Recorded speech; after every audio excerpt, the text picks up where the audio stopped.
Hello, everyone. I'm Stephanie Hamill. Welcome to the Daily Ledger. Graham Ledger has the day off. Our cover story. President Trump lays out his war strategy for Afghanistan.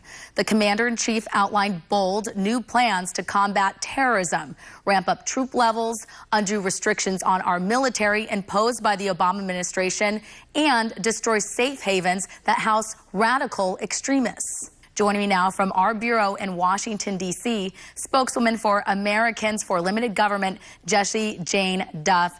Jessie, thanks so much for being here. There's obviously a lot to unpack, but what I heard was our president laying out the America First agenda. That is, we're no longer going to fund countries that in turn support terrorism. We're no longer going to waste billions of dollars when it comes to nation building when we have nothing to show for it. Absolutely. I was very impressed with the president's speech. At the same time, I'm extremely cautious and optimistic simply because we don't know everything. We don't know how many troops this is going to include. We don't know how much the cost is going to be, and we don't know how long we're going to be over there. As of right now, we've been involved in Afghanistan 5 years longer than we were in Vietnam. It's 15 years going on the 16th year.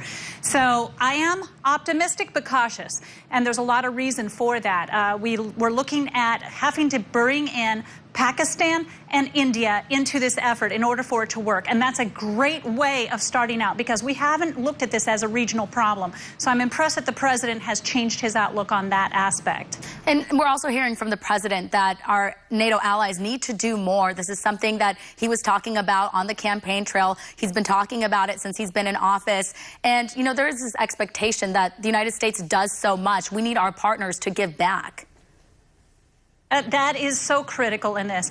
The fact of the matter is over 24,000 men and women have died in Afghanistan, Americans, for this effort. And we have to have somebody beyond Americans with skin in the game. These threats are not just to the United States, they're to the entire world. Look what's happening in Europe.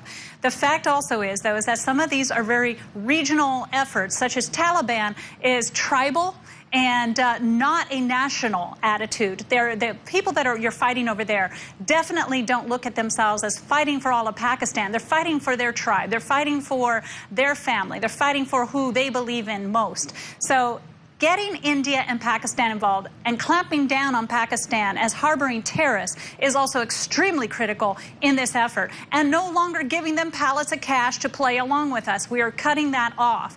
The other area that's in a great need of improvement was the rules of engagement. We now are going to allow our military to kill the bad guys. Kill them without having to always call back to Washington, D.C. and go all the way up to the White House to get approval to attack. We are going to trust our commanders on the ground to do the right thing. So again, I'm cautiously optimistic. Yeah, it made no sense that our military men and women would have to make a call to bureaucrats in Washington, D.C. to get permission to do their jobs. It's incredible, the things that we're learning.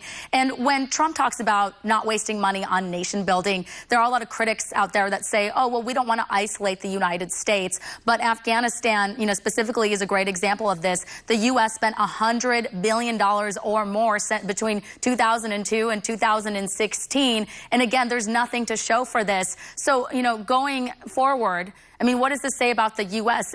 Would you side with critics on the fact that we might be isolating ourselves from other countries, or is this necessary? No, if we are going to engage with our NATO partners to get this done, look at Pakistan and India are both nuclear countries. So we are going, and if anything could happen between those two countries, this is going to force them to work together to resolve this reoccurring problem. We don't have anything to show for it. For a lot of the fact is the last 8 years decided to placate and withdraw. And when President Bush had left office, actually, we had essentially won Iraq. We essentially had secured the region. We had isolated more or less Iran. And Afghanistan was manageable. Everything of that has collapsed. And Iran has got great impact throughout the entire region now. So to say there's nothing to show for it is also, we have to recognize the last 8 years have been under an administration that didn't take the efforts that we feel would have moved us forward. Not to keep throwing stones, the horse left the barn. Now what are we going to do? I am apprehensive.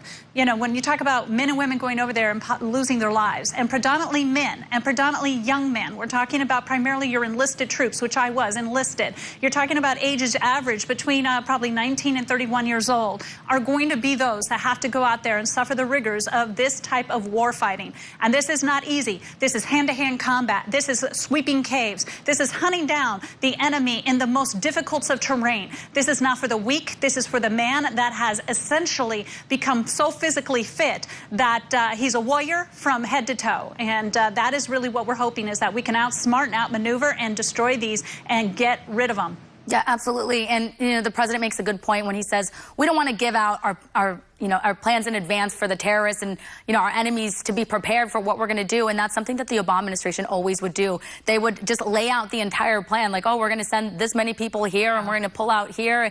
And so, you know, that's how they were always a step ahead of us, is because we were giving out information that shouldn't have not been given out. Well, Jessie, we're going to have to leave it here. Thank you so much.